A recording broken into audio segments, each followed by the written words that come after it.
సింహం సింగిల్ గానే రావాలి, ఓడిపోయినా పర్లా. ప్రజారాజ్యంలో నీ అన్న ఎట్లా వచ్చినాడు, విజయ్ ఎట్లా వచ్చినాడు, ఎన్టీ రామారావు గారు ఎట్లా వచ్చినారు, జగన్ గారు ఎట్లా వచ్చినారు. ఇది ఈక్వేషన్స్. ఓడిపోతే ఓడిపోతావు అబ్బా. బీజేపీ 2 సీట్లతో సెంటర్ లో అడుగు పెట్టింది. ఈ రోజు 3 సార్లు సెంట్రల్ ని శాసిస్తుంది. ఎట్లా? ఎట్లయినా పర్లా. ఈక్వేషన్స్ స్టార్టింగే, మొదటి అడుగే తప్పటడుగా కాకుండా గొప్పగా ఉంటే దాని విజయం ఎలా ఉంటుందంటే విజయ్ గారి గెలుపులాగా ఉంటుంది. ఈ రోజు జగన్ గారి ఫోటో ఆయన చూపిస్తూ 40 మంది అరెస్ట్ అయ్యారు కదా, అంటే 40 మంది చనిపోయారు కదా అని నన్ను అరెస్ట్ చేద్దాం అనుకున్నటువంటి నా ప్రత్యర్థులకి, నన్ను అరెస్ట్ చేస్తే నేను సిద్ధంగా ఉన్నా. తెలిసి జరిగినా తెలియక జరిగినా నా ఆధ్వర్యంలో జరిగిన తప్పుగా నేను భావిస్తున్నా. కానీ అప్పుడున్న ప్రభుత్వం ఎందుకు లాండ్ ఆర్డర్ని పరిరక్షించలేకపోయింది? అంతమంది చావుకు కారణమైంది అంటే అక్కడ లాండ్ ఆర్డర్ ఫెయిల్యూర్ అయినట్టే కదా. అయినా సరే మీ తప్పుకు కూడా నేనే శిక్ష అనుభవిస్తా. ఎందుకంటే చనిపోయింది నా మనుషులు కాబట్టి, నా అభిమానులు కాబట్టి నేను జైల్లో ఉండడానికి సిద్ధంగా ఉన్నాను అంటూ సెంట్రల్ ఎన్ని ఇబ్బందులు పెట్టినా, అక్కడ ఉన్న ప్రభుత్వం ఎంత ఇబ్బందులు పాలు చేసి ఐటీ సోదాలంటూ ఎంత ముందుకు తీసుకెళ్ళా, తన తప్పుని తానే ఒప్పుకుంటూ తను చేయని తప్పుకు కూడా తన శిక్ష అనుభవిస్తున్నానన్నటువంటి వ్యక్తిని ప్రజల మనసును గెలుచుకున్నాడు సార్. చనిపోయిన 40 కుటుంబాల వాళ్ళందరూ కూడా వచ్చి విజయ్ గారి గెలుపుకు కారణమవుతూ ఈ చనిపోయిన వాడి ఆఖరి కోరిక మిమ్మల్ని సీఎంగా చూడాలని అంటూ, అరే నువ్వు రాళ్ళేసి కొడితే ఆ రాళ్లతో ఇల్లు కట్టినటువంటి వ్యవస్థ చూసినారా? ఆ రాళ్లతో ఇల్లు కట్టినాడు. నువ్వు విసిరేసిన రాళ్ళు ఎన్ని వేయి తన చుట్టూ ఒక ప్రహరీ గోడగా అలమర్చుకున్నాడు.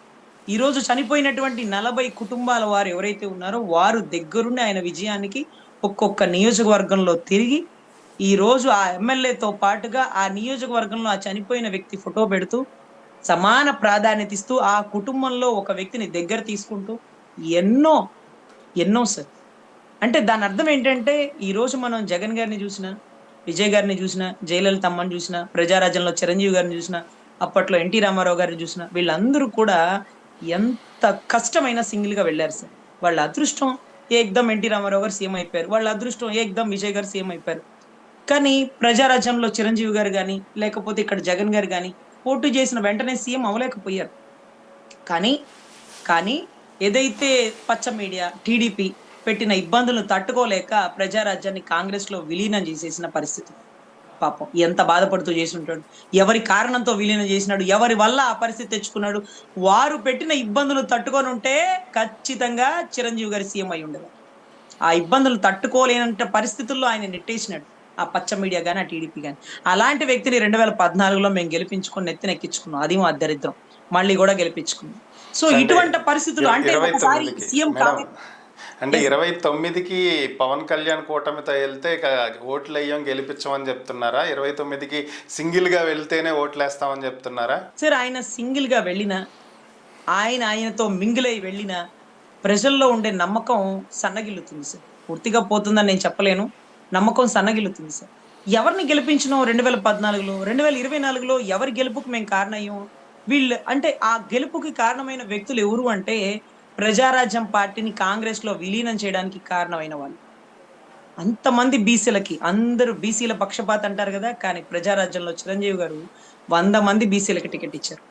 అందులోనూ ఎవరో నెల్లూరులో ఒక ఒక బీదరాలకు కూడా టికెట్ ఇచ్చినారట. చాలా గొప్పగా చెప్పుకుంటుంటారు ఆవిడ గురించి. ఆవిడ పేరు కూడా చాలా నోటెడ్, నాకు గుర్తులేదు. కానీ కానీ ఇటువంటి పరిస్థితుల్లో ఈక్వల్ టు విజయ్ లాగా తలబడ్డాడు సార్. కానీ ఆయన ఆయన పాజిటివ్ ఆలోచన కలిగిన వ్యక్తి. నెగిటివ్ ఆలోచన దగ్గర ఆయన ఉండలేడు పాపం. చాలా ఎన్నోసార్లు చెప్తాడు, ఎన్నోసార్లు చెప్పాడు. ఆయన చెన్నైలో ఒక ఒక ఒక ఏరియాలో వెళ్ళినప్పుడు, నేను ఏం చేద్దామని వచ్చినావు అంటే, ఏదో సెంటర్ సార్ ఏం చేద్దాం వచ్చినావు అంటే, నేను హీరో అవుదామని వచ్చిన. అరే నీ ముక్కు మూతి కూడా సరిలేదు, నువ్వెట్లా హీరో అవుతావు అని వాళ్ళందరూ ఎగతాళి చేస్తే అక్కడి నుంచి ఒకడికి వచ్చేసి, అదేంటి నన్ను అలా ఎగతాళి చేశారంటే, అబ్బా ఎందుకు పోతావు వాళ్ళ దగ్గరికి, నీ గురించి చెడుగా చెప్పే వాళ్ళకి దూరంగా ఉండు, నీ గురించి సపోర్ట్ గా చెప్పే వాళ్ళకి దగ్గరగా ఉండు అనే ఒక నినాదంతో ఉండేవాడు సార్ ఆయన. అందుకని తన గురించి చెడుగా మాట్లాడే పార్టీలందరినీ తీసుకోలేకపోయాడు సార్. ఎంత ఓకే. నలిగిపోయి ఉంటాడు సార్. పార్టీని కాంగ్రెస్ లో కలపడానికి ఎంత ఇబ్బంది పడి ఉంటాడు సార్. ఆ ఇబ్బందికి కారణమైన వాడిని 2014లో గెలిపించినామంటే అది మా దరిద్రం. 24లో మళ్ళీ అతని గెలుపు కారణమైన అంటే అది ఇంకా దరిద్రం. సో ఇటువంటి పరిస్థితుల్లో నమ్మకం సన్నగిల్లుతుంది. ఎవరి గెలుపు కారణమయ్యామంటే ఎవరైతే తన అన్న పార్టీని భూస్థాపితం చేసినారో, ఎవరైతే 2015లో రాజమండ్రిలో ముద్రగడ పద్మనాభం గారికి సంఘీభావం తెలపడానికి వెళ్ళిన వాళ్ళ అన్నని అరెస్టు చేద్దామని సిద్ధమైన వ్యక్తినో ఆ వ్యక్తిని ఈ రోజు మనం గెలిపించాం. ఆయన అయ్యన పాత్రుడు కొడుకు అనుకుంటాండి. ఏమన్నాడంటే దౌర్భాగ్యుడు ఒక పార్టీ పెట్టాడు అన్నాడు. ఈ రోజుకి ఎవరినైనా అడగండి సార్. అది అన్న ఎన్నో సంవత్సరాల తర్వాత కూడా ఆ పదం అట్టే గుర్తుంది సార్. సంకర జాతి నా కొడుకులని ఆయన ఎవరు బాలకృష్ణ గారు మాట్లాడినారు సార్. తల్లిని చెల్లిని దూషించినారు, బూతులు తిట్టినారు, ఇవన్నీ ఓకే.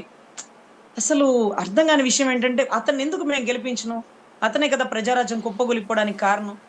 అతనే మీరు కదా గెలిపించే రంగా ముందు గారి కదా మేడం చావుకి ఆలోచించాలి, గెలిపించే ముందు కదా ఆలోచించుకోవాలి. సార్ అదే అర్థం కావట్లేదు సార్. ఒక కాపు మహిళని నాకు వచ్చిన ఆలోచన మా కాపు సోదరులకు ఎందుకు రాలేదో నాకు ఇప్పుడు వస్తుంది సార్ ఈ ఆలోచన. రంగా గారి చావుకి కారణమైన వ్యక్తి కదా, రంగా గారి తర్వాత ఆ పార్టీనే గెలవనివ్వకుండా చేసినాం కదా, అటువంటి వ్యక్తిని మళ్ళీ ప్రజారాజ్యం పార్టీని కూడా ఇబ్బంది పెట్టింది మళ్ళీ అదే వ్యక్తి కదా. అదే వ్యక్తిని 2014లో కాపు సామాజిక వర్గం అందరూ దగ్గరుండి ఎందుకు గెలిపించను? 24లో మళ్ళీ ఎందుకు గెలిపించను? మళ్ళీ కూడా మూడు సార్లు అతనే ఎందుకు గెలిపిస్తున్నావు? ఏమో సార్. నాకైతే నా చిన్న బుర్రకి అర్థమైన మాట అది. ఇంకా పెద్దవాళ్ళు ఏం మాట్లాడుకుంటారో నాకు తెలియదు. కానీ విజయ్ గారు వెళ్ళిన స్ట్రాటజీ ఎన్ని కష్టాలు ఎదుర్కొన్నా సరే, ఎంత మంది ప్రలోభాలు పెట్టినా సరే, ఎన్ని కేసులు వేసినా సరే, ఎన్ని తప్పులు ఎత్తి చూపించినా సరే, సింహం సింగిల్ గా వచ్చిద్ది. ఓడిపోయినా గెలిచినా నేను ఒంటరిగా వెళ్తాను. నేను నమ్ముకుంది నా జనాన్ని, నేను నమ్ముకుంది ఆ దేవుళ్ళని, అంతే. పైన దేవుణ్ణి కింద జనాన్ని నమ్మినవాడు ఆంధ్ర రాష్ట్ర సీఎం అయిపోయాడు గతంలో. ఇప్పుడు కూడా ది వైర్ బుక్ పక్కన పెడితే 40% ఓటింగ్ పక్కన పెడితే 3500 దొంగ బూతుల్లో ఓటింగ్ బయటకు తీస్తే ఈక్వేషన్ కలిగిస్తే ఇప్పుడు కూడా ఆయనే సీఎం. కానీ కొన్ని ఈక్వేషన్స్ లేండి, ఇంకెంతలేండి 3 ఏళ్ళు. ఆయన అంటారు కదా, ఇలా కళ్ళు మూసుకుంటే అలా తెరిస్తే పోతాయి, అదే పోతాయి అని. ఓకే. కానీ ఈవీఎంల వల్లే గెలిచినావు అని ఎప్పుడు జగన్ గారు ఎందుకు ఆ మాట అంటారో చాలా ఆశ్చర్యం సార్. అసలు ఇంత మనం మొత్తుకుంటున్నాం కదా, ఎక్కడ కూడా ఆ పదాన్ని ఉచ్చరించాడు ఆయన. సో అది గొప్ప. ఇంకా అయిపోయింది, అయిందేదో అయిపోయింది. ఇంకా కానివ్వండి, ఏదైతే 29 లేదా ఏంటి, అప్పుడు ప్రూవ్ చేసుకుందాం మనం అంటే ఏంటో. నువ్వు బలంగా కొట్టావు, నేను తీసుకున్నాను, నేను ఇంకా బలంగా కొట్టి గెలిచి చూపిస్తాను అంటూ ఆయన ఓడిపోయినప్పుడు చెప్పిన మాట. తీసుకున్నాను, నువ్వు కొట్టావు, నువ్వు బలంగా కొట్టావు, నేను ఓడిపోయాను, ఓకే మళ్ళీ తీసుకుంటాను అన్నారు సార్. సో ఎనీవే ఈ మధ్య పెళ్లిలో కూడా కలిసినారు ఏదైతే విజయ్ గారిని. అప్పుడు కూడా ఆయన ఇచ్చిన సందేశం, మెసేజ్ ఒకే ఒక్క వర్డ్ గుర్తుపెట్టుకో విజయ్. ఎంత కష్టమైనా ఎంతమంది ఎన్ని ఇబ్బందులు పెట్టినా నేను మీకోసం ఒంటరిగా నిలబడుతున్నాను, మీరు నాతో ఉంటారన్న నమ్మకంతో నిలబడుతున్నాను, మనం అందరం కలిసి ముందుకు వెళ్ళాలని నిలబడుతున్నాను అనే కొన్ని సందేశాలతో నువ్వు ప్రజల్లోకి వెళ్ళు. ఎన్ని ఇబ్బందులు పెట్టినా నువ్వు సింగిల్, నువ్వు కొడతావు, ఒక రోజు కింగ్ అవుతావు ఖచ్చితంగా అని ఒక మెసేజ్ ఇచ్చినాడు సార్. అది కూడా చాలా మంది అక్కడ ఉండేటటువంటి వైసీపీ వాళ్ళు కూడా విజయ్ గారి స్ట్రాటజీ ఎలా ఉంటుందంటే జగన్ గారి స్ట్రాటజీనేనండి అన్నారు. అదే ఫోటో కూడా చూపించి ఇంకా ఒక సింబల్ గా పెట్టినాడు సార్.